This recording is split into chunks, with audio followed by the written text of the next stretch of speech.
Commonwealth brought a lot of undesired attention to Osage country. This blanket is a target on our backs. Molly's family faced blatant extortion and murder to bilk them out of their wealth. When the murders start happening, Molly challenges the justice system. You want to go to Washington, D.C.? This may be the last thing I do. Martin Scorsese's theatrical release of The Killers of the Flower Moon opened this weekend. The film follows the real-life 1920s murders of members of the Osage Nation after oil was found on their land in Oklahoma. It's just one of the many forgotten stories of indigenous people. This one made into a Hollywood film. The Lost Children of Carlisle uncovered a horrifying story of young children taken from their families and sent to a boarding school, never to return. The new documentary, now streaming on Very Local, dives into the mystery that haunts so many Native American families to this day. These children just disappeared from their families. Kill the Indian, save the man. The Lost Children of Carlisle focuses on just one of the boarding schools set up across the country. Children were taken from reservations, and decades later, their families are still searching for answers. Matt Beccaro of our sister station WGAL was moved to tell their stories after seeing a chilling sight in his own Pennsylvania community. The cemetery of the Carlisle Indian School is still there. And I would drive past it and look at the names on the headstones in the cemetery and notice that there were a dozen or so stones that just said unknown. There were no names at all. And so over the years, I've wondered who those children are and what their families must think that their children are buried there with no name. Some of the children who ended up at that school were from right here in New England. Matt goes back to that site with parents still trying to find out what happened and survivors who share disturbing stories from those years. Now, here to share the facts of yet another overlooked event in Indigenous history are Denise and Paul Pulio, members of the Kawasuk Band of the Pinnacook Abenaki people. Their film, Pinnacook Retribution, Who Shall Judge the Indians Now, was recently screened at the Indigenous Heritage Film Festival in Gloucester. This film sheds light on the historic events leading up to and during the Cochio Massacre in Dover, New Hampshire, where a prominent figure in the state, Richard Waldron, was killed. Welcome to you both. Denise, how is the story that you tell in the documentary different from what people may have learned about this incident?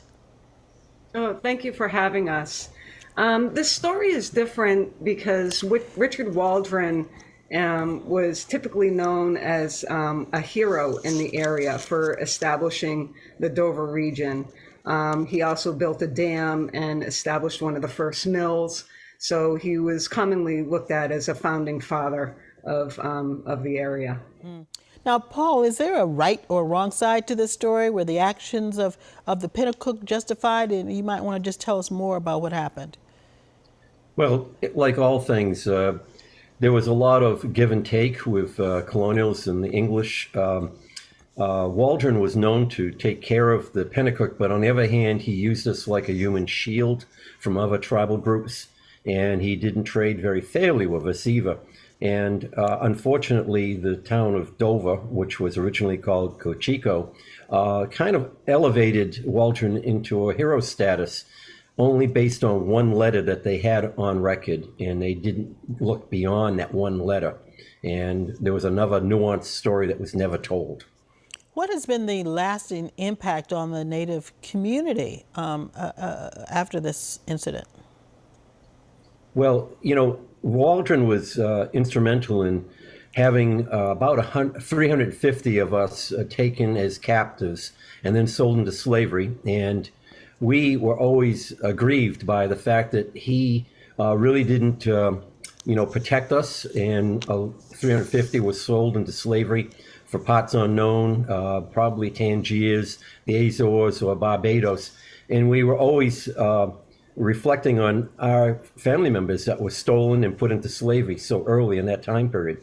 And, you know, it was always brushed off. The colonial militia and the government of Boston at the time just treated it like it was a non-issue. So what, we lost 350 people. Right. And then in a contemporary sense, highway markers, historical highway markers were established, talking about the savagery of the indigenous people for coming in and killing Waldron, but never actually reflecting on why that situation had occurred. A report from the Reclaiming Native Truth says that nearly half of Americans say that what they were taught in schools about Native Americans was inaccurate. 72% say it's necessary to make significant changes to the school curriculum on Native American history and culture. Denise, how does presenting accurate history open up a conversation about today's realities? Well, the way we view history is in order to have a common future together as a nation, we have to establish a common history. And that includes the history of all the peoples that were here at the time of the establishment of this nation. We've been really learning a one-sided view. And so we've been highly focused on uplifting the other narratives that, in many cases created the history that we're living with. So we've been creating documentaries, and along with those, we're also creating resource guides or curriculum to go along with them. So that way these movies can be used within school systems or at home or whoever may need them. We already completed another film called Swimming Upstream, where the Boston Public School System adopted the film and created curriculum and is now using it as part of their regular school system curriculum for the school. Denise, I want to ask you and Paul, Killers of the Flower Moon is getting a lot of attention now because of the Hollywood notoriety of the director, the stars of the film. How does it feel to have a story like this told by a major studio by non-Indigenous people? Denise, let's start with you. I think it's important to have collaboration within the Indigenous community. I understand using notoriety in order to get message across, but it's important that that industries collaborate with the tribes that these stories actually reflect, and make sure that their input and that the portrayal on film is an accurate one.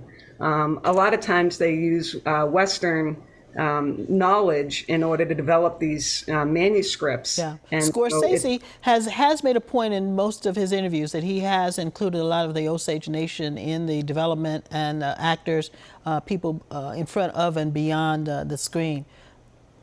Paul?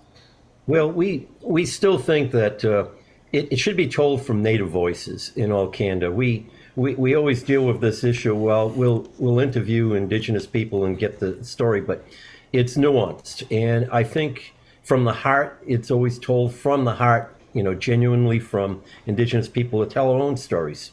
We're quite capable of telling our own stories, and that's why we're doing it ourselves. We're raising the funds to do our own documentaries because we don't have to go through that filter. We do our best vetting that we can of the resources, and we tell the story as we see it, not as a producer would see it. And it's refreshing, and we work with authors, Indigenous authors as well, that are writing their own stories and their own books about the history. So we partner with people of like mind, and we try to make it as vetted and accurate as possible. So more stories needed, more people to watch them once they're produced. Denise and Paul, tribal leaders of the Kawasuk Band of the Pinnacook Abenaki, thank you for joining us. Pinnacook Retribution, the documentary, is going to be available to the public later this fall. And The Lost Children of Carlisle can be streamed on Very Local. We'll post the links where you can find them on our website on WCVB.com/Cityline.